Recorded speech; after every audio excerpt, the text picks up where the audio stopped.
ਨਾਮ ਆ ਤੁਹਾਡਾ? ਹਸੀਨਾ ਬੀਬੀ। ਹਸੀਨਾ ਬੀਬੀ, ਕੀ ਕਰਦੇ ਜੇ ਤੁਸੀਂ? ਅਸੀਂ ਮਜ਼ਦੂਰੀ ਕੋਠੀਆਂ ਤੇ ਕੰਮ ਕਰਨੇ ਆ, ਗਰੀਬ ਬੰਦੇ ਆ। ਕਿੰਨੇ ਘਰਾਂ 'ਚ ਕੰਮ ਕਰਦੇ ਜੇ? ਅਸੀਂ 2 ਘਰਾਂ 'ਚ। ਅੱਜ ਵੀ ਗਏ ਜੇ ਜੀ ਬਾਰਿਸ਼ ਦੇ ਵਿੱਚ? ਜੀ।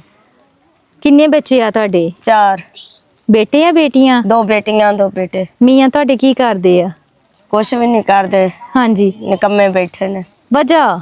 ਉਹ ਛੱਡ ਗਏ ਨੇ ਇੱਥੋਂ, ਆਪਣੇ ਘਰ ਜਾ ਕੇ ਬੈਠੇ ਨੇ। ਅਸੀਂ ਇੱਥੇ ਬੱਚਿਆਂ ਨੂੰ ਮੈਂ ਪਾਲਦੀ ਪਈ ਹਾਂ। ਤੁਸੀਂ ਇਕੱਲੇ ਪਾਲਦੇ ਜੇ ਬੱਚਿਆਂ ਨੂੰ? ਹਾਂਜੀ। ਤੁਹਾਨੂੰ ਛੋੜ ਦਿੱਤਾ ਉਹਨਾਂ ਨੇ? ਹਾਂਜੀ। ਮੈਨੂੰ ਘਰ ਦਿਖਾਓ ਆਪਣਾ। ਆ ਜਾਓ। ਅਸੀਂ ਐਵੇਂ ਕਿਸੇ ਦੇ ਮਕਾਨ ਵਿੱਚ ਬੈਠੇ ਆ, ਐਵੇਂ ਬਈ ਹਲਕਾ ਪਤਲਾ ਬਣਿਆ ਹੈ, ਹਾਂਜੀ। ਛਪਰਾ ਖਿਆਲ ਨਾਲ ਦੇਖ ਕੇ।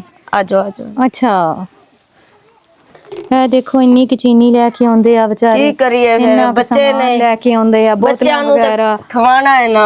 ਇਸੇ ਤਰ੍ਹਾਂ ਹੀ ਸ਼ਮਸ਼ੇਦ, ਇਹਨਾਂ ਦੀ ਦਵਾਈ ਨਹੀਂ ਲਈ ਤੁਸੀਂ? ਇਹ ਗਲ ਜਾਣਾ ਸਾਰਾ ਇਹਦਾ। ਇਹ ਬਾਜੀ ਦਵਾਈ ਲਈਏ फिर निकल आते ने। पाक बरकत डाले। कोशिश करेंगे आगे भी आपकी सपोर्ट कर सकें।